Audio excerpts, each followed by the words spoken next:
My name is Pascalia Maingi. I am a wife, I am a mother, and I am a jaja. For many of us who are wondering, is she part of the Hare Hare kind of thing? No, jaja means a grandma. I am a certified practitioner, mental health practitioner. I'm a mediator, a certified mediator. But above all, I am a marketplace minister. What does impactful motherhood mean to me? So many things. Impactful motherhood is about impacting, not just impacting your children, but impacting generations.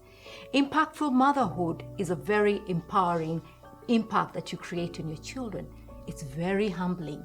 But more so, impactful motherhood is about transformation. And what is it about transformation? Transformation more so means transforming me. You see, when you become a mother, there's a whole lot of transformation that takes place in your life, mentally, physically, holistically, let me just say that. And this transformation is passed on to your children, and you become a different person. So you realize that it doesn't just impact me as a mother, it impacts my children, it impacts the generations to come. And that is why I would say, in as much as we say God's love impacting generations, I would say a mother's love impacting generations. And that is what is very impactful about motherhood. My children, I have 3 children. The first one is Shalene Nduko Maingi, but we call her Tutsi. My second born is called Lorraine Denya Beine. She is Mrs. Beine. We call her Tots. Tots for Toto. Imagine all these years, we still call her Tots. And then my last one is Eric Maingi, the baby of the house, but that's he whom he is. And all my children are very different in very different ways. They're uniquely created. They have different passions, they have different skills and abilities. They're endowed differently. So basically what I'm saying about my children, I've brought them up to be, or rather we have brought them up to become people who honor integrity, to people who value the promise. When you say you're doing something, you go ahead and do it. People who believe in the gifts, the abilities, the skills and the talents that God has endowed in them. And they know that those gifts and talents and skills are to be used for the furtherance of the kingdom, to grow themselves to become who God has created them to become. And as David says in his word, they live and they serve God's purposes in their generation. That's why God has endowed them with whatever he has endowed them with. Oh, wow. What is my experience like being a first-time mom? First of all, I got pregnant outside of wedlock. That means I was still living with my parents. And my parents, much as they were Catholics and all that, they were very, very passionate Christians. And that in itself was a big shock for them. And it was one of those things when you're wondering, what do I do? Where do I go? But I had very beautiful, very loving parents, and they took me through all this. And it was not easy, but I thank God because of my mom. Made sure I went back to college. She took care of the babies, or rather the baby, and helped me to walk that journey. It wasn't easy because I was still very young, and I still had this thing of, I don't want to be tied down by a baby. But like I mentioned earlier, motherhood transforms you. So I got transformed in as much as my age mates were still out there doing whatever they were doing. I had to be at home taking care of my baby, but I became more mature than them, and that really helped me to become mature, not only mentally but physically as well as in every other way. It wasn't easy, but it was worth the while. Going to motherhood, what were my intentions? All along, I know what we had in mind with my husband was to bring up our children in a God-fearing environment, which is something I know that we have been able to manage.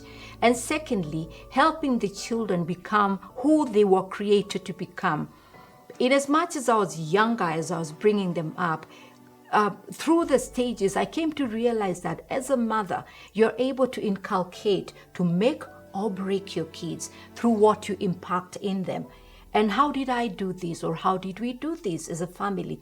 Number one, making sure that we took them to some of the best schools that we were able to help them go into. And that helped them to be able to have a cognitive transformation of who they are. I'm not just who I am because people say I am this.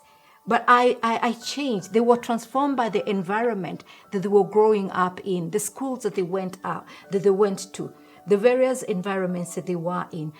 It was very critical for me to help them realize that it's not about the people around you. It's about you, who you view yourself as. So the aspect of the self, they had to grow that and become the kind of people they know that they are, not the kind of people that the world wants them to become. So that was very key for us. And something else that was also very key for us was to make sure that our children grew up in a home full of love, in a home where they felt loved, valued, appreciated. And I think I got this from my parents, just that aspect of, family. Family is love, and family sticks together no matter what. And I know that I have inculcated that in my children, because even though they've all gone in their respective homes, I see them doing that to their own children, just loving them and being there for them, holding family very dearly for them. One thing I've learned about motherhood is the aspect of sacrifice. Boy, are there enough sacrifices as a mother. There are myriad of sacrifices. The sacrifice that you keep on having to do because of your children is immense. And another thing I've learned about what I learned from my mother is that aspect of being I've talked about sacrificial. Is that aspect of knowing each and every one of your child, their different strengths, their weaknesses, and being able to handle them as such. Something else I learned from my mom and the women that I was able to grow up with is knowing that aspect of a mother, the influence of a mother in their child's life. That is phenomenal, because how you influence your life, the lives of your children, is what helps them to turn out to become the kind of person that you expect them to become. You do your bit, but how they turn up is up to them. No wonder the Bible tells us, bring up your child in the ways of the Lord, and when they grow up, they will not depart from that. How do I balance all these things that I do? I think that's one of the key gifts that God gave to us as women. We are able to handle, we are able to balance everything that God gives us to do. And that's why He gives it to us. Sometimes you wonder, I am a mother, how am I going to do this and that?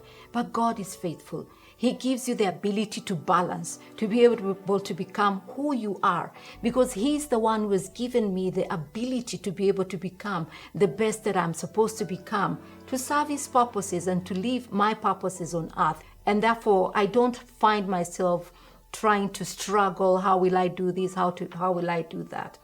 I'm able to balance them accordingly, because that is what I believe God created me to be able to do. The kids have all gone out, so I'm in an empty nest. So it's me and hubby. So we go back to we've gone back to the drawing board, and it's fun, it's beautiful. We kind of get to know each other better than we knew each other before. We're more open, we're more free with one another. There's no tension, no stress of, It's an easy flow. But on my part, so what am I doing? I've actually become, I read more. I've gotten back to my hobbies. I've gotten back to my passion. And my passion is reading. My passion is research. My passion is just growing that which is in me. What I didn't manage to do when I was growing up, I'm able to do right now. Some of the things that I am doing right now, some of the skills that I've acquired, I acquired after the children left, because I realized that in as much as I am a mother, in as much as I am a judge, I am me, my own person. I have skills in me, I have qualities and passions, and I have so much in me which I need to grow. And that is what I have gone into. I do a lot of that. What is my prayer for each and every one of my children? My prayer is that they will serve God's purposes in their generation. My prayer is that they would use the giftings, the skills, the abilities, and the potential God has given them to be who God created them to become, not who the world tells them that they are. My prayer is that they will turn their lives through the generations, to the 20th generations and beyond, for lives of service to the kingdom of God. And because of that, may so many other people be drawn to God because of what they do down the generations, that even if we are not there, it will be said because of the influence, because of the mentorship, because of what grandma, great-grandma, because of what mom did for us. That is why we can be able to be what we are. That's my prayer for each of them. And I know that as surely as the Lord lives, it shall come to pass.